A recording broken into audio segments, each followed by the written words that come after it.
What's going on, everybody? Welcome to Sector for Nerds, and welcome to another episode of Star Wars The Clone Wars Retro Discussions. Today we're going to be talking about Season 3, Episode 18, The Citadel. This episode was directed by Kyle Dunleavy and written by Matt Michnovetz. I believe I'm pronouncing that right. If I got that wrong, I apologize. The cookie for this episode: adaptation is the key to survival.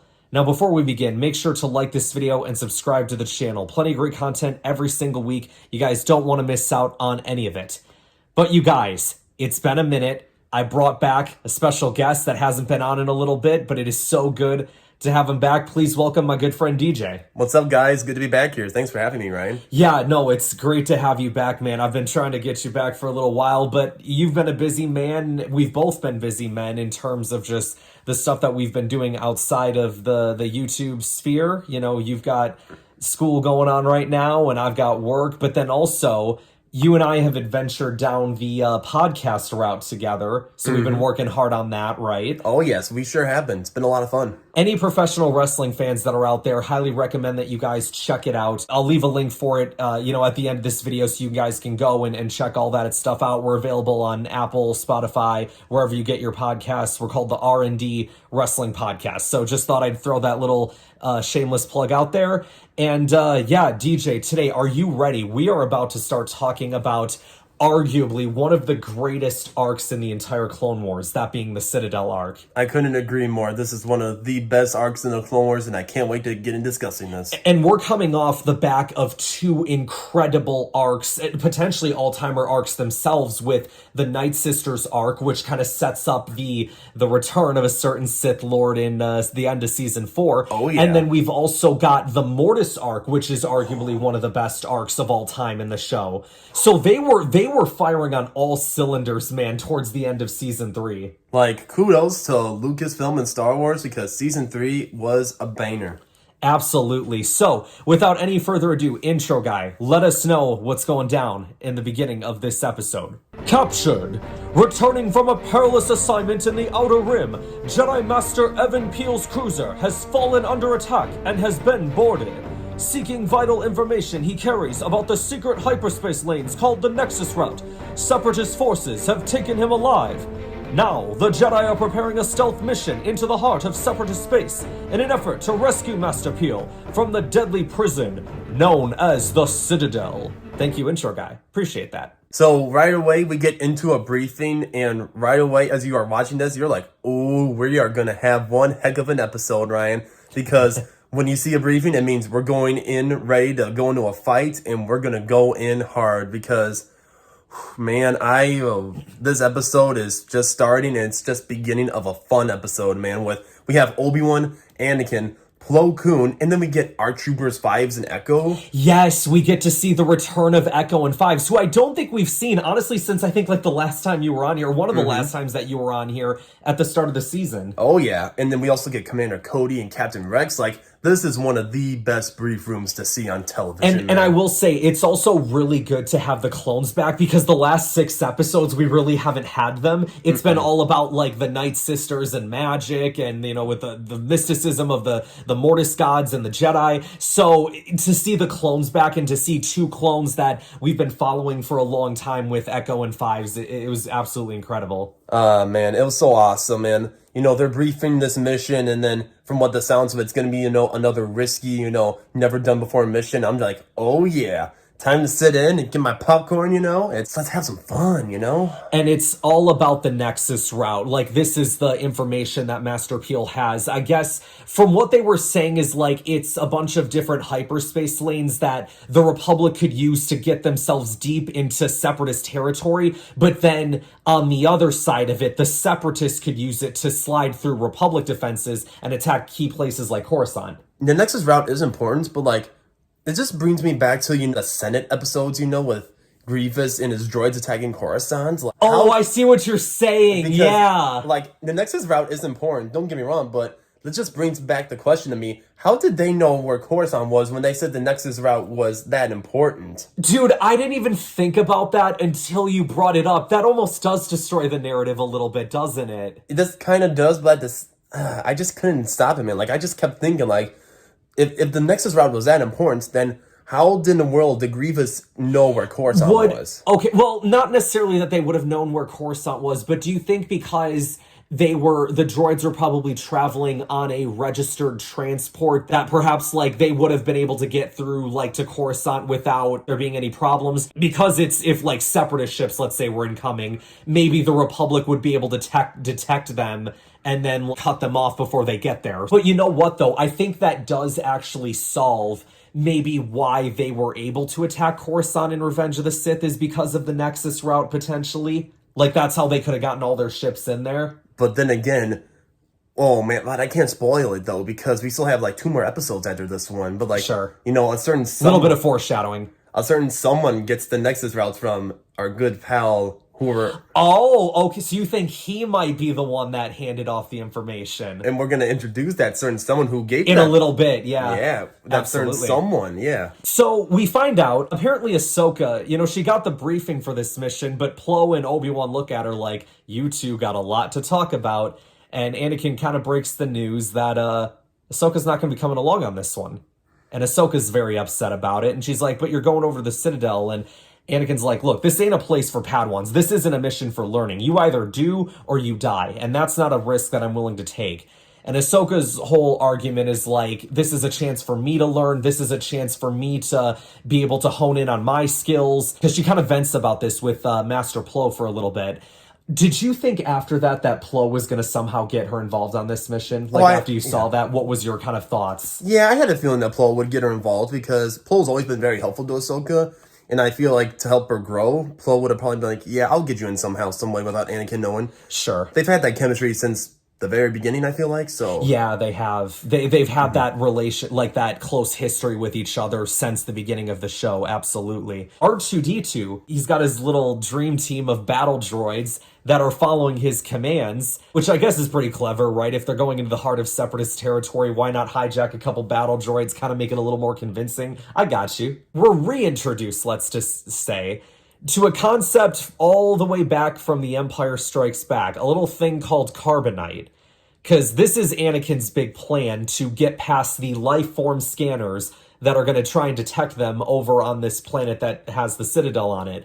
So they're thinking like, okay, if we can put ourselves in carbon freezing, which like slows your heart rate to a certain point, it's like, oh, okay, that's a very clever way of doing it. It also makes it the more interesting, right? The fact that Anakin was the one who came up with this idea.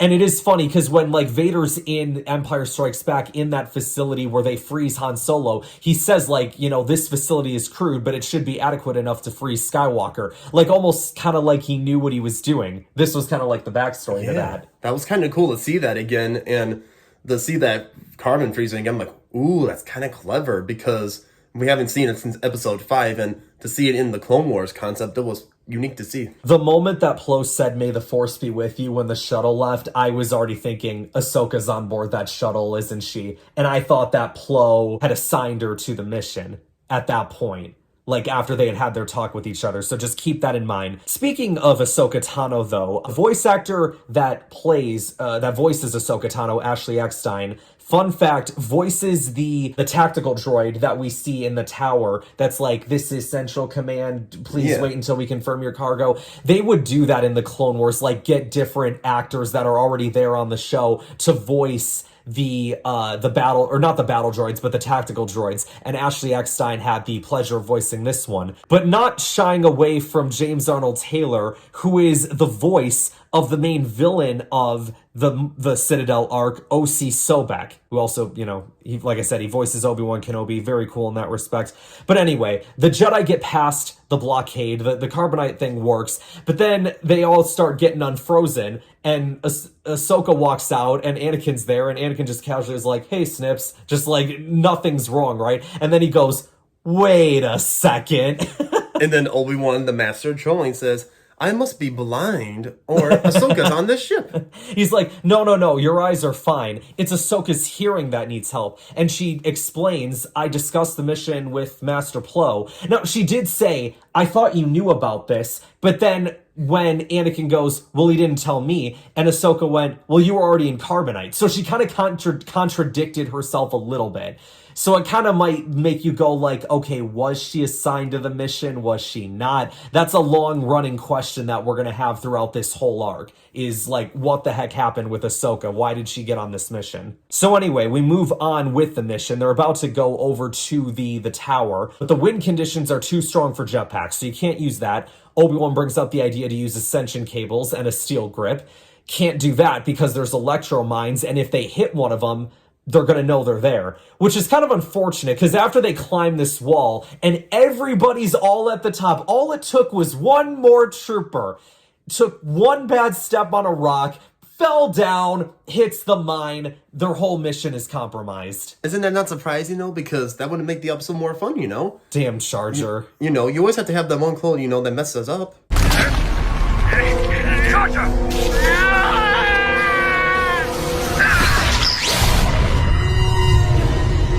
Well, they know we're here. Longshot gets dead via the electro wall. That was actually crazy. That was like just moving through the hallway like that, like some kind of booby trap. That was crazy. It was crazy how many traps they had prepared for them, because it was like, oh, this is no joke. They were prepared a long time. I mean, it is one of the top prisons, they were saying, right? Like, it's one of the most, like, isolated towers that no one has ever gotten away from. So I guess something like that would make sense. So then the Jedi go to save Master Evan Peel. Say goodbye to your one good eye.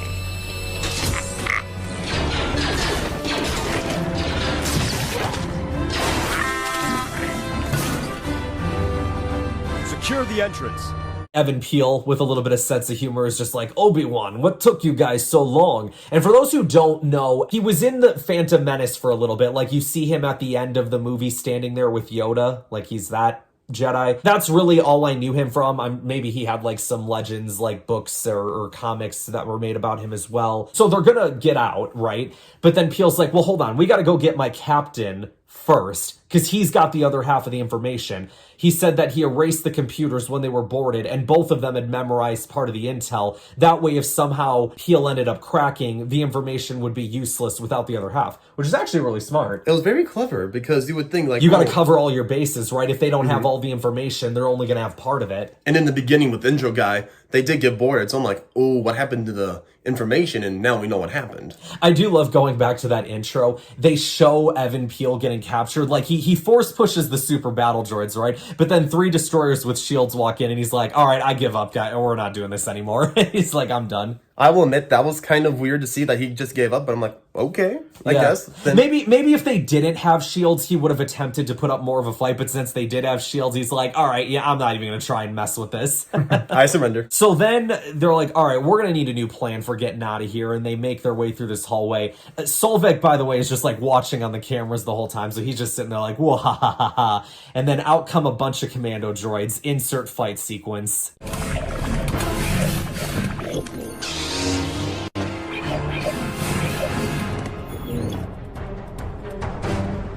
Dude, the way that Cody charged that one droid, man, like, what a badass. That just shows you that clones have the guts to, you know, fight with their bare hands, because I always thought they needed a blaster to fight. Yeah. They can fight scrawny too, you know? And I'm like, man, that just gave me more respect for the clones, you know? And then when Anakin, you know, gets up to the ceiling, whatever, because of his magnetic arm. Yeah. Oh my goodness. Yeah, man, I was about to get into that. It's like, okay, so Solvik has this trap where, like, it's like a giant magnet, right? So it pushes all their weapons in the air. But that's not the only stuff that's made of metal that they've got there. Anakin's arm, you know, robotic hand and everything, gets sucked up with it. And he's even got like a zapper on it too, which is actually kind of clever. Like, almost like he would have prepared, like, yeah, if someone just has like a robotic hand or robotic part, I can just lift them up to the ceiling and then just zap them. It's very funny. It's the Citadel at the end of the day. They have been prepared for a long time. Yeah. And then like Obi-Wan and Peel look at each other, like they kind of give each other a look like they know what they're about to do. And they both turn and try to push the commando droids, but their feet are magnetized, so they're not getting pushed back really. And then the clones try to charge them, but that doesn't work. So I'm giving credit, man. Like, these commando droids really putting up a heck of a fight here. Seeing those commando droids and like everything that Slovak threw at them, it was like, Man, we're getting a good show here. Yeah, this was a really action-packed heavy episode. And Anakin grabs his saber and finally cuts the thing down, so then everybody gets their weapons back and they're able to take down the droids.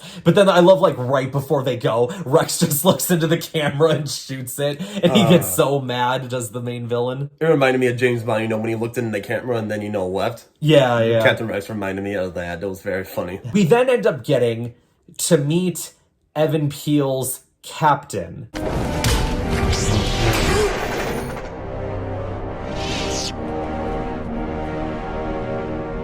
General. Captain Tarkin. Wait, A New Hope Tarkin, Grand Moff Tarkin, that Tarkin? I was very confused, but I was very surprised as much as you were, because I wouldn't expect, of all people, Tarkin would be his captain, because I'm like, oh, I didn't expect him to be in this show, much less his captain, yeah. I didn't expect it either, but they have to, create a storyline to get into the New Hope, Yeah, no, for sure. And I think they actually did a really good job with Tarkin here, really making him he's supposed to be a good guy here, but he's very you can tell he's got an attitude about him and doesn't really care about the people around him. You kind of pick up on that quickly. He doesn't care about the clones much either. One thing that did not surprise me when they rescued Tarkin, when they were saying we'll be better if we split up, my team will go with Evan Peele, and while Anakin's team does this and that. And when Tarkin went with Anakin, I'm like, foreshadowing much? Foreshadowing much? That's actually what I was about to ask you about their plan. So Obi-Wan's plan is look, my team's going to create the diversion. Anakin's team is going to lead the others away. That way, if one of the teams is captured, again, going back to the enemy's only going to have part of the information and not all of it. But Tarkin's counter to that is, I think it's better if we stick together. A stronger force will have a better chance of protecting the information. Whose plan did you agree with more here? I agreed with Obi-Wan, because if one of the teams did get captured, then that information would be useless, and the other one can get away, and they can find a way to get the other team out. Because if you stick together, you're basically giving your enemy a free advantage, saying oh, I just gotta do this one trap, and then everyone's captured, and we win. Sure. Yeah, I don't even necessarily think that there was a wrong answer in this. I am kind of with DJ, though. I think that the Obi-Wan plan was probably the better option in case that they do get captured. But at the same time, I also do understand it from Tarkin's point of view of there is more strength in numbers rather than dividing your forces. So there is that element to it. Oh, yeah. Both plans were good, but at the end of the day, I liked Obi-Wan's more. They go through with the diversion. They end up, getting everybody out. They're planting detonators all around the hallway, and eventually Obi-Wan activates it, and the whole, room just gets, lit up. It was actually really cool. That was pretty epic to see.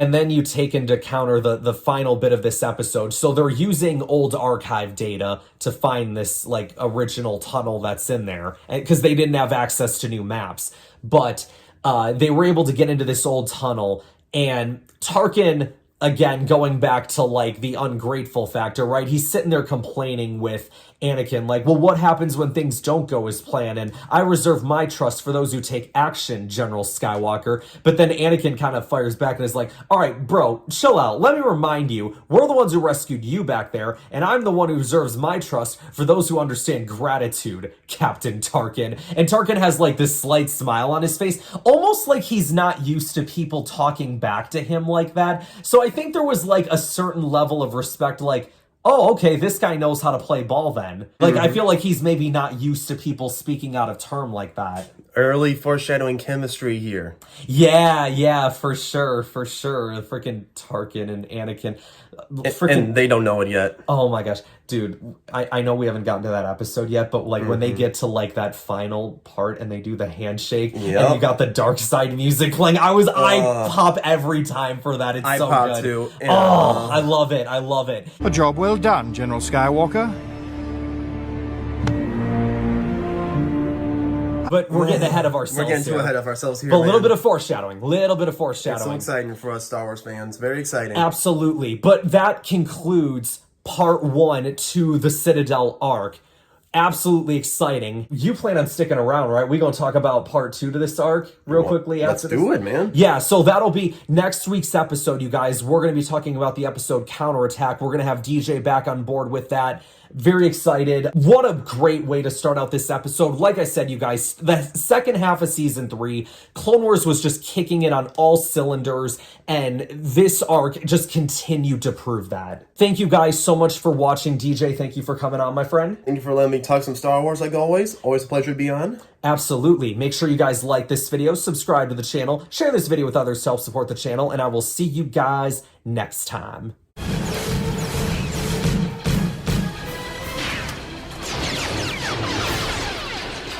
Sorry I'm late. How nice of you to join us.